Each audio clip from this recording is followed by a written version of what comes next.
the most fundamental medium by which humans come to understand and relate themselves to reality is through a story. It can even be said that the ability to tell and integrate such stories is one of the defining qualities which makes us human. Such stories and mythologies have served as the foundation for morality, life structure, and human meaning for ages.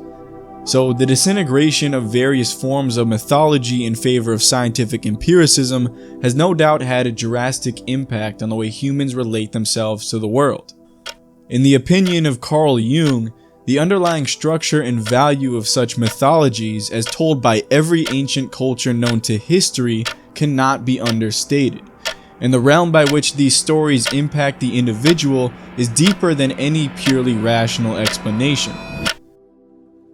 Through this video, we are going to outline and articulate this impact, meaning, and underlying reality of mythology by learning from great stories, teachers, and psychological concepts.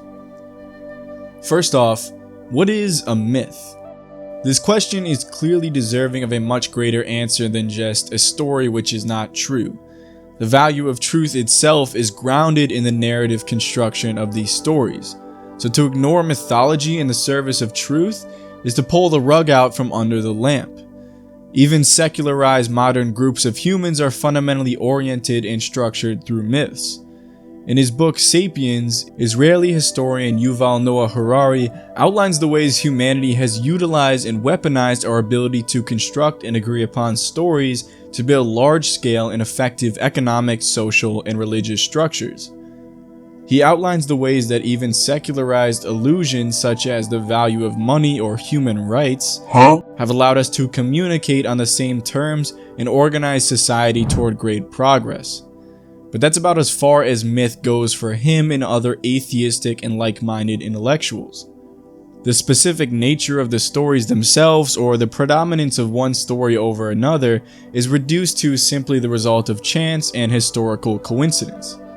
And on the other end of the spectrum sits Joseph Campbell, an American professor of literature and expert in mythology who extends the reason for mythology far beyond the secular framework. Myth basically serves four functions. The first is the mystical function, realizing what a wonder the universe is and what a wonder you are, and experiencing awe before this mystery. The second is a cosmological dimension, the dimension with which science is concerned, showing you what shape the universe is, but showing it in such a way that the mystery again comes through. The third function is the sociological one, supporting and validating a certain social order. It is the sociological function of myth that has taken over in our world and is out of date. But there is a fourth function of myth, and this is the one that I think everyone must try today to relate to, and that is the pedagogical function of how to live a human life under any circumstances. According to Joseph Campbell, the mystery of reality is spoken and reintegrated into the world through the lived story of a human being. If we look closely, we can see Campbell's functions of myth within the architecture of the ancient stories themselves.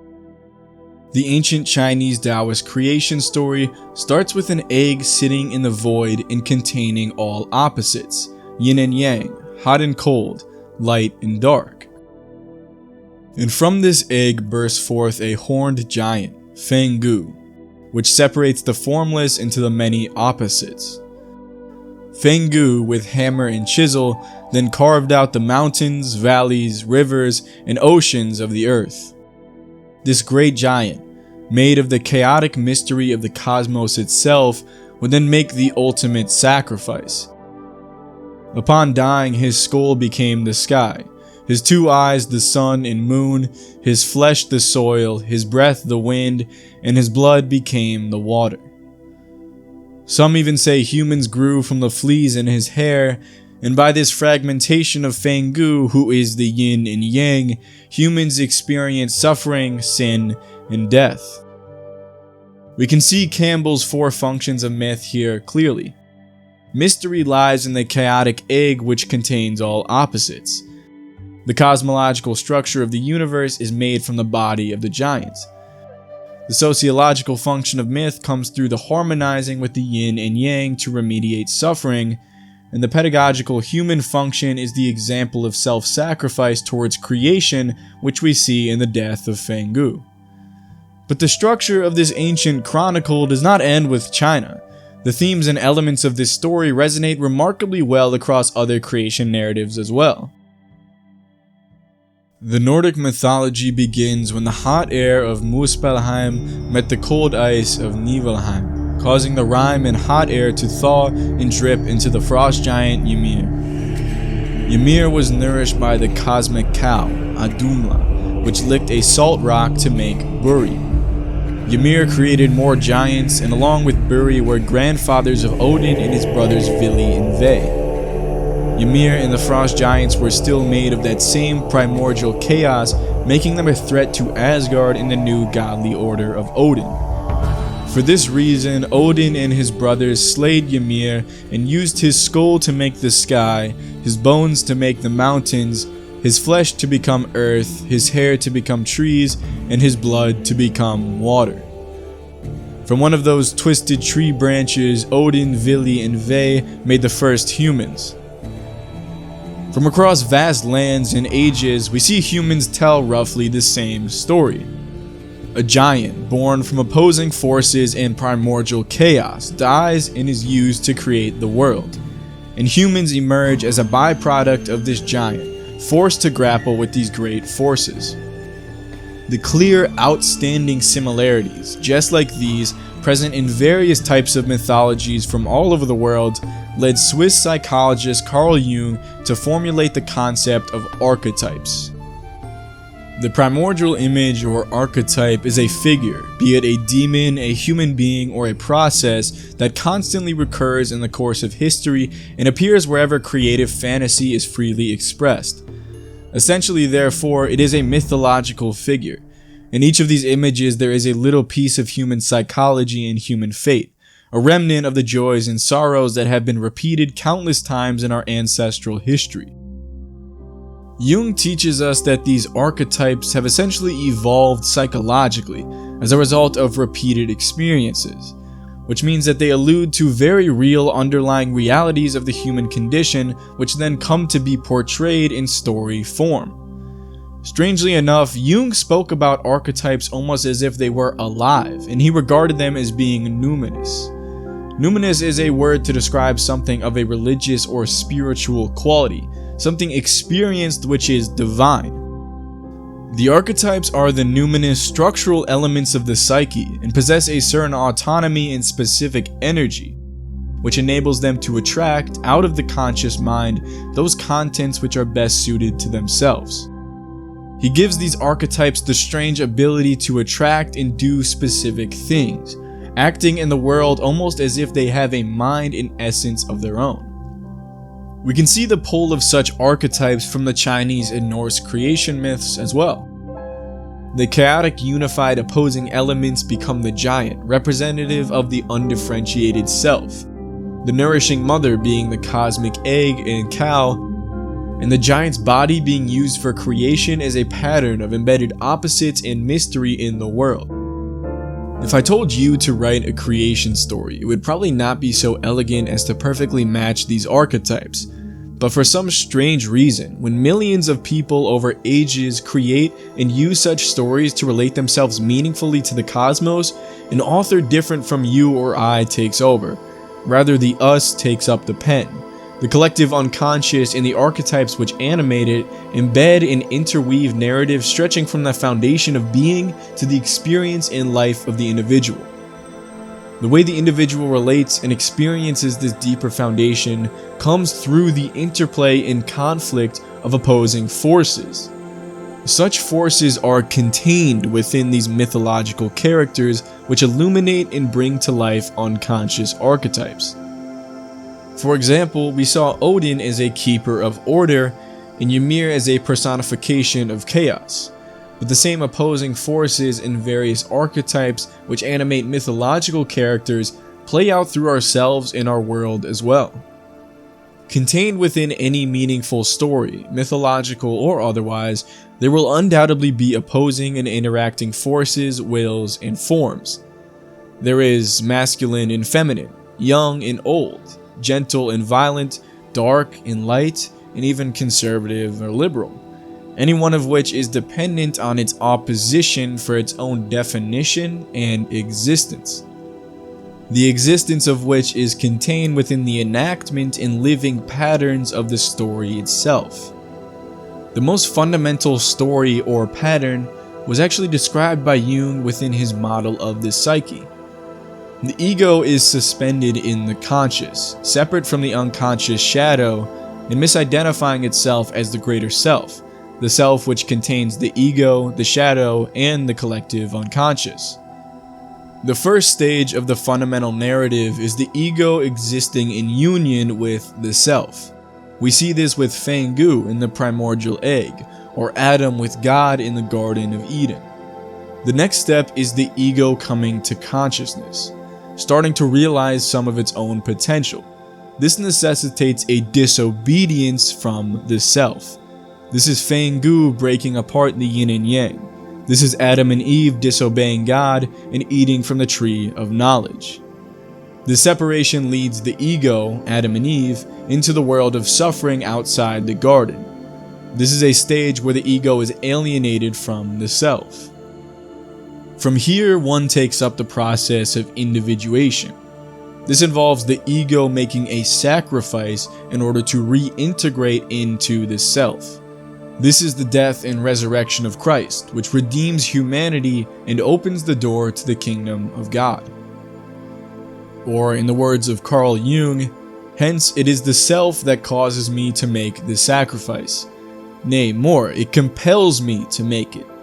The self is the sacrificer, and I am the sacrificed gift, the human sacrifice. Jung tells us that the sacrifice of some part of the ego is necessary for the synthesizing of opposites, be them the ego and the shadow, the collective and the personal, or the conscious and the unconscious.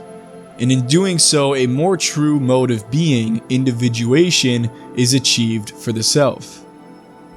This narrative structure is so vastly universal that Joseph Campbell refers to it as the monomyth, the core structure of mythology, comprising 3 stages: separation, fulfillment, and return. This monomyth often takes the form of the hero's journey. We won't focus too much into this, but the hero's journey fundamentally codifies the underlying process of separation and return with the elixir of life. This involves the hero departing from the existing safe order. This is Frodo leaving the Shire and entering into the unknown. Then after the first trials, the hero enters into a darkest hour, a death of sorts. This is Jonah in the belly of the whale. When the hero emerges from this dark night, he undergoes a kind of rebirth, which emboldens him to face the dragon and get what he came for. From here, he returns renewed with the elixir of life, which transforms the place from where he first departed. This is reconciliation with the Father. Even the greatest and most successful stories today, be them novels or Hollywood films, still follow this narrative structure, to the point where films that deviate too much from this often result in public failure. The ancients understood at some level that this narrative structured our reality. They then utilized it to orient themselves in their life story to a meaningful process. Take the words of philosopher and historian of religion Mircea Eliade. In imitating the exemplary acts of a god or of a mythic hero, or simply by recounting their adventures, the man of an archaic society detaches himself from profane time and magically re-enters the great time, the sacred time. Therefore, as Eliade states, mythology is not merely a story from the past, but a representation of deeper active forces, more true than the world itself, which act upon and through the lives of human beings. Within Egyptian, Native American, Hindu, and many other cultures, they believe that much of our thoughts, be it creativity, inspiration, or enlightenment, came through us as a gift or action of the gods, such as muses or Thoth. The reality is, we still don't fully understand where true inspiration comes from. And as far as science has advanced, we still are far from making meaningful predictions about the outcomes of events, especially as far as the individual and their day-to-day life is concerned. The infinite mysterious forces which govern our lived reality are still as real today as at any point in human history, but our relationship to such mystery has been flattened, dried out, and barren of the life and character that we once knew. Mythology offered humanity a comprehensible and meaningful explanation for what goes on behind this curtain, what goes on in the dream time. The dream time, or Chakorpa, as spoken of by Aboriginal Australians for millennia, can very much help us to understand the true meaning and reality of the realm of mythology. Varying, although interconnected traditions across tribes with a cultural heritage dating back as far as 70,000 years make up the dream time, or really dreaming, of the Aboriginal Australians. These stories and traditions don't just relate to events before creation, but rather exist outside of time entirely. Even the way Aboriginals relate to time is non-linear. While something is here, it is described as visible, and when gone or dead, invisible, not just in the past, but remaining in a realm outside of the illusory world. Take this Aboriginal proverb for example. We are all visitors to this time, this place.